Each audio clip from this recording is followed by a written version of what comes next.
Saya akan membahas tentang kromosom.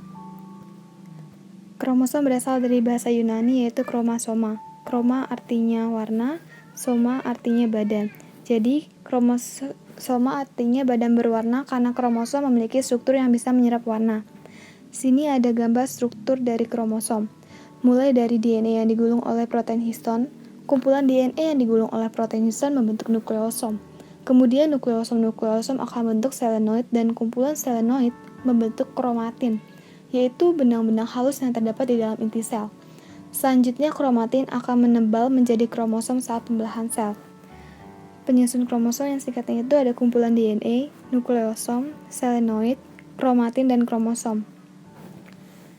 Kromosom itu adalah penebalan benang-benang kromatin yang tersusun atas DNA dan protein. Sini ada struktur kromosom. Struktur kromosom diantaranya adalah lengan kromosom. Lengan kromosom yang satu dan yang lainnya dipisahkan oleh sentromer. Bagian kromosom yang menyempit dan tampak lebih terang, tidak mengandung gen. Kemudian ada satelit. Selanjutnya telomer adalah bagian ujung-ujung kromosom yang menghalang-halangi bersambungnya ujung kromosom yang satu dengan yang lainnya. Dan kromonema. Kromonema yaitu pita spiral yang dindingnya terdapat penebalan dan bantalan dari gen, berfungsi untuk mengontrol ukuran kromosom. Ada juga kromatid, salah satu dari subunit longitudinal kromosom. Kromatid terdiri dari dua jenis, yaitu sister kromatid dan non-sister kromatid, yang berasal dari kromosom homolog. Kromosom homolog memiliki bentuk, ukuran, dan susunan gen yang sama. Jenis-jenis kromosom berdasarkan posisi sentromer terbagi menjadi pertama, metasentrik, kromosom yang berada di bagian tengah. Selanjutnya ada submetasentrik, sentromernya terletak agak jauh dari titik pusat. Kemudian ada tipe akrosentrik, sentromernya terletak dengan ujung lengan yang satu. Terakhir ada telosentrik, memiliki sentromer di ujung sehingga memiliki satu lengan saja. Kemudian berdasarkan jumlah sentromer terdiri dari asentrik yaitu kromosom yang tidak punya sentromer, monosentrik, kromosom dengan satu sentromer, disentrik yaitu kromosom dengan dua sentromer, dan polisentrik yakni kromosom dengan banyak sentromer. Kemudian berdasarkan struktur dan penampilan. Pertama, kromosom linear. Kromosom dengan struktur linear atau kedua ujungnya bebas ditemukan pada organisme eukariotik.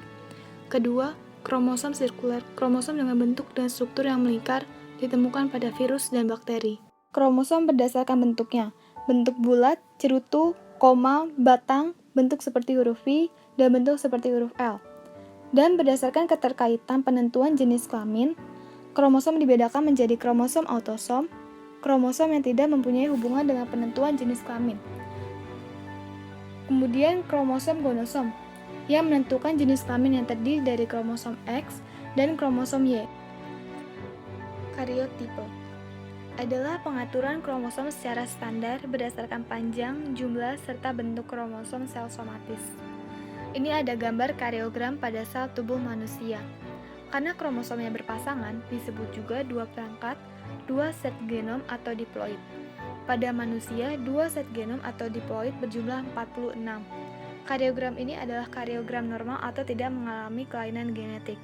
Nomor 1 sampai 22 adalah autosom atau kromosom yang tidak menentukan jenis kelamin. Nomor 23 adalah gonosom atau kromosom yang menentukan jenis kelamin.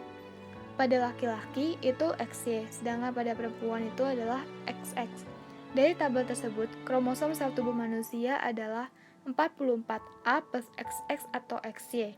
Artinya, 44 autosom dan sepasang XX atau XY. Atau dapat ditulis 22AA plus XX atau XY karena berpasangan. Ini penulisan pada sel tubuh.